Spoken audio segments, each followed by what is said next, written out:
somewhere beyond the border. Young people sit in sealed rooms with no windows. Faces lit by cold monitors. Their voices trained to sound friendly. Every call they make is a lie written by someone they'll never meet. And yet, behind each call, there's fear, not greed. Fear of punishment. Fear of vanishing. They aren't villains. They're prisoners working the phones. To reach East Point, I crossed 3 checkpoints, none official. No uniforms, no borders on the map. Only silence and the smell of fuel. The driver never spoke. He just drove, headlights cutting through the mist. On the back of the truck, fake aid boxes, Red Cross stickers peeling off. The cargo didn't need oxygen, but it was still alive. They called it the ship, not because it floated on water, but because it drifted between life and death. From the outside, it looked like a shipping yard. Containers stacked neatly. Guards leaning on rifles that may or may not have bullets. Inside those metal walls, lights never went off. Machines hummed like a heartbeat that refused to stop. Every sound felt like a countdown. No signs. No names. Just corridors washed in flickering light. Damp floors reflecting silhouettes that never spoke. The air smelled like steel and sweat. Somewhere, a generator coughed. And someone whispered in a language I didn't understand. That was the moment I realized silence here wasn't peace. It was control. His name was Tao. Tall, quiet, the kind of man who carried his past on his skin. Tattoos faded, stories buried under smoke and sweat. He used to guard apartment doors in the city. Now, he guarded people who could never leave. He didn't talk much. But when he did, it was in fragments.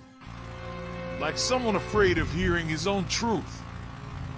One night, beside the generator's hum, he told me, if I disappear, the notebook stays. 2 days later, the fire broke out. Smoke rose behind the fence. Thick and strangely quiet. No alarms. No running. Just a new smell added to the old ones. Under my mattress, I found an oil-stained package. A leather notebook, still warm from someone's hands. Inside, codes, numbers, and one name circled in red. No pages about freedom. Only schedules. Every route had a color. Blue for cleared. Yellow for in transit. Red for problem. On the map, red lines crossed the borders. The golden triangle, an invisible web of trade. The paperwork looked official. Labels read biological samples. Even death had a barcode. I traced the red line back to my own country. It ended near a town that spoke my language. That night, I copied 3 pages into a crumpled cigarette wrapper. At dawn, I followed Tao's route to town. A pharmacy that shared Wi-Fi with a nearby cafe. I opened an email account under my mother's name. The message was simple.